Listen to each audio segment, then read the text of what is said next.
পানি পান করার জন্য তিনি ছটফট করছেন, তখনও পানির বোতল মুখের কাছে নিয়ে পুলিশের কর্তব্যরত কোনো এক সদস্য তিনি বোতলটা আবার ফেরত নিয়ে আসছেন, তাকে পানি পান করতে দেন নাই। পিপাসায় ছটফট করতে করতে লোকটা মারা গেল। গাজীপুরে একজন ইমামকে শিশু বলাৎকারের অভিযোগে পিটিয়ে মেরে ফেলা হয়েছে। অনেকেই বলেছে আকীদাগত পার্থক্যের কারণে মেরে ফেলা হয়েছে। তার মামলা পুলিশ নিচ্ছে না। এদেশে ইমামদের জীবনের মূল্য কি নেই তাহলে?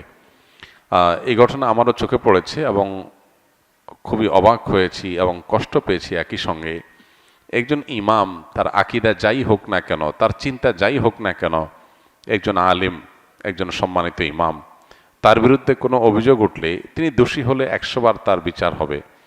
কিন্তু একটা অভিযোগ তুলে একটা মানুষকে পিটিয়ে মেরে ফেলা, এটা কোনো সভ্য সমাজে গ্রহণযোগ্য হতে পারে না।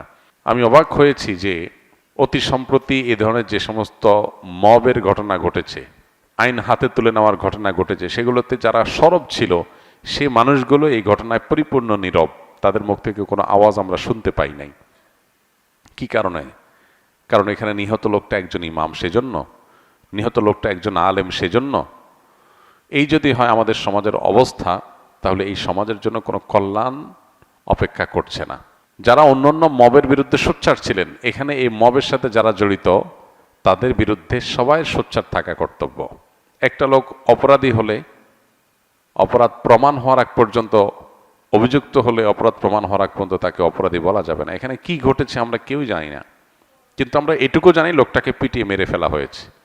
এবং আমরা ভিডিওতে দেখেছি যে পানি পান করার জন্য তিনি ছটফট করছেন, তখনও পানির বোতল মুখের কাছে নিয়ে পুলিশের কর্তব্যরত কোনো এক সদস্য তিনি বোতলটা আবার ফেরত নিয়ে আসছেন, তাকে পানি পান করতে দেন নাই। পিপাসায় ছটফট করতে করতে লোকটা মারা গেল। এটা তো একটা সভ্য সমাজে কোনোভাবে মেনে নেওয়া যায় না। একজন মানুষ তিনি যদি অপরাধীও হন, পানি পান করতে চাইবে, তাকে পানি পান করতে দিবেন না, তাকে মেরে ফেলবেন। এটার সুষ্ঠু তদন্ত এবং বিচার দাবি করছি আমরা। অপরাধীদেরকে খুঁজে বের করে দৃষ্টান্তমূলক শাস্তি হোক। কিন্তু দুঃখজনক বিষয়, এই দেশে দাবি আমরা করে যাই, বাস্তবায়ন আমরা দেখি না। কবে যে এই দেশে আইনের শাসন প্রতিষ্ঠা হবে, কবে যে এই দেশে অপরাধ করলে মানুষ পার পাবে না, সেটা একমাত্র আল্লাহ তাআলা ভালো জানেন। আমরা স্বপ্ন দেখি এক এক সময়, এক একজনকে নিয়ে, এক এক গ্রুপকে নিয়ে, কিন্তু তারা আমাদের সেই স্বপ্নগুলোকে ধুলির সাথে মিশিয়ে দেয়। আল্লাহ তাআলা এই দেশে মানুষের প্রতি রহম করুন, করুণা করুন। আমরা যেন এই দেশে সুশাসন পাই, সেরকম নেতৃত্ব, সেরকম লোক, সেরকম পরিবেশ আল্লাহ তাআলা আমাদেরকে মেহেরবানি করে, দয়া করে, অনুগ্রহ করে, ভিক্ষাস্বরূপ আল্লাহ যেন আমাদেরকে দান করেন। এছাড়া আমাদের কোনো আশার আলো আমরা সচরাচর দেখতে পাই না। আল্লাহর অনুগ্রহ ছাড়া আমার কোনো উপায় নেই। আপনি যে কোনো মানুষের উপর একটা অভিযোগ তুলে তাকে পিটিয়ে মেরে ফেলতে পারেন, এটা তো হতে পারে না। এখানে আইন শৃঙ্খলা রক্ষাকারী বাহিনীর দায়িত্বের বিষয়টা চলে আসে। তারা এটাকে ট্যাকেল দিয়ে যথাযথ তদন্ত করে তারপর এটা নিয়ে পদক্ষেপ নেওয়া উচিত ছিল। আলেম ওলামারা, ইমাম সাহেবরা সমাজে তাদের মর্যাদা যেখানে সবচেয়ে বেশি থাকার কথা ছিল, সেখানে তাদের আজ এই দুরবস্থা। এটা খুবই দুর্ভাগ্যজনক একটা বাস্তবতা। কোন অবস্থাতে এটা মেনে নেওয়া যায় না। এই চিত্র যতবার দেখেছি ততবার ভেতর থেকে কষ্ট অনুভব করেছি প্রচণ্ডভাবে। একজন ইমাম, তিনি কোন আকীদার, কোন মাসলাকের, কোন মানহাজের, এগুলো দেখার দরকার নেই। এমনকি তিনি যদি ইমাম না হয়ে একজন সাধারণ মানুষও হতেন, একই কথা ছিল।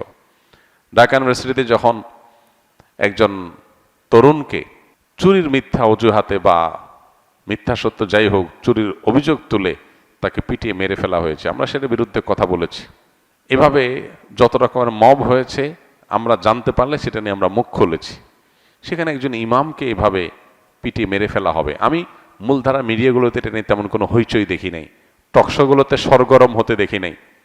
কারণ কি? লোকটা একজন ইমাম। যে দেশে, যে সমাজে ওলামা ইকরামের প্রতি ন্যূনতম শ্রদ্ধা এবং দায়িত্বশীলতা থাকবে না, সে সমাজের জন্য কোনো কল্যাণ অপেক্ষা করতে পারে না। আল্লাহ আমাদেরকে আমাদের যার যার জায়গা থেকে দায়িত্বশীল আচরণ করার তৌফিক দান করুন। সেকুলার এবং নাস্তিক যারা এদেশের তথাকথিত সুশীল সাজে, এখানে যদি আজকে ইমামের জায়গায় কোনো হিন্দু পণ্ডিত, অন্য ধর্মের কেউ তার ব্যাপারে এরকম কোনো অভিযোগের ভিত্তিতে মানুষ পিটিয়ে তাকে মেরে ফেলতো, তাকে পানি না দিত, তাহলে দেখতেন তাদের মায়া কান্না কত প্রকার কি কি। যেহেতু লোকটা ইমাম, সেজন্য সব চুপ হয়ে গেছে। এই লোকগুলোর ভণ্ডামি এবং এদের মানবিক খেলা, এদের নিজেদের ভালো মানুষের মুখোশ পরা, এ সম্পর্কে আমাদের বারবার করে বিভিন্ন ঘটনাগুলোতে আমাদের চোখ খুলে যায়, কিন্তু এরপর আমরা মানুষ চিনতে পারি না। এদেশের প্রকৃত বন্ধু ওলামা একরাম। ওলামা একরামের চাইতে এদেশের প্রকৃত এবং সত্যিকারের বন্ধু আর কেউ নাই আসলে। সকল অনাচারে দেখবেন ওলামারা মুখ খুলেছেন, সবাই হয়তো পরে বুঝছেন। আলেমরা যখন বলেছেন তখন তাদেরকে বুঝেন নাই।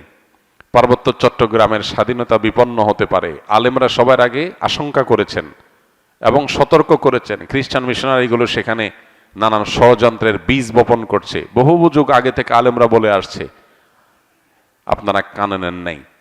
কিন্তু যখন বিপদ কাছায় গেছে তখন আপনারা নড়ে চড়ে বসেছেন। ওলামা একরাম বিভিন্ন অপসংস্কৃতির বিরুদ্ধে কথা বলে, তখন আমরা অনেকে শুনি না, কিন্তু যখন সর্বনাশ আমাদের হয়ে যায় তখন আমরা হয়তো নড়ে চড়ে বসি।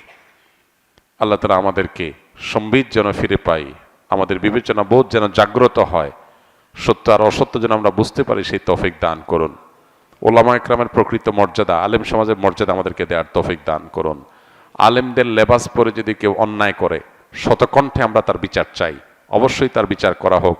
যত রকমের অন্যায় অনাচার হতে পারে, সেটা বলাৎকার হোক, জেনা হোক, অন্য কোনো অপরাধ হোক, একজন আলেম করলেও তার বিচার করতে হবে, সাধারণ মানুষ করলেও তার বিচার করতে হবে। ইসলাম সে ইনসাফ কায়েম করার জন্যই এসেছে, আমরা সেটা অবশ্যই বলবো, শতকণ্ঠে বলবো। কোনো আলেম কোনো অন্যায় করলে সেটা সবার আগে আমরা প্রতিবাদ করার চেষ্টা করি, সেটা অন্যায়কে অন্যায় বলার চেষ্টা করি। কিন্তু একজন আলেমকে অভিযোগ দিয়ে প্রমাণ হওয়ার আগে পিটিয়ে মেরে ফেলবেন এবং একটা সমাজ চেয়ে চেয়ে দেখবে, এটা নিয়ে তেমন কোনো আলোচনাও নাই, হইচই নাই, এটা নিয়ে টকশোগুলো গরম হচ্ছে না, টেলিভিশনগুলোতে আলোচনা তেমন একটা শোনা যাচ্ছে না। এটা দুর্ভাগ্যজনক। এদেশের 4 লক্ষ মসজিদ, 4 লক্ষ ইমাম, এই 4 লক্ষ ইমাম তারা যদি তাদের মতপার্থক্য ভুলে, তারা যদি জাতীয় স্বার্থে ঐক্যবদ্ধ থাকেন, তারা যদি দেশ এবং মানুষের কল্যাণে নিজেদেরকে নিয়োজিত করেন, তাহলে ইমামদেরকে এরকম অবজ্ঞা করার সুযোগ কেউ পাবে না। এই জন্য আমাদের ওলামা একরাম প্রত্যেকটা মহল্লাতে আমাদের ঐক্যবদ্ধ থাকতে হবে। দুর্ভাগ্য আমাদের, আমরা বিভিন্ন মাসলাকগত আকীদাগত মত পার্থক্যের দোহাই দিয়ে আমরা যার যার মতো আলাদা আলাদা, পারলে একজন আরেকজনের বিরুদ্ধে শত্রুতা করি। এগুলা ভেদাভেদ ভুলে, মত পার্থক্য আপন জায়গায় থাকতে পারে, সেগুলো থাকা সত্ত্বেও আমরা ঐক্যবদ্ধ থাকা দরকার, একে অন্যের পাশে থাকা দরকার এবং সমাজ এবং মানুষের কল্যাণে কাজ করা দরকার। আল্লাহ আমাদেরকে তৌফিক দান করুন।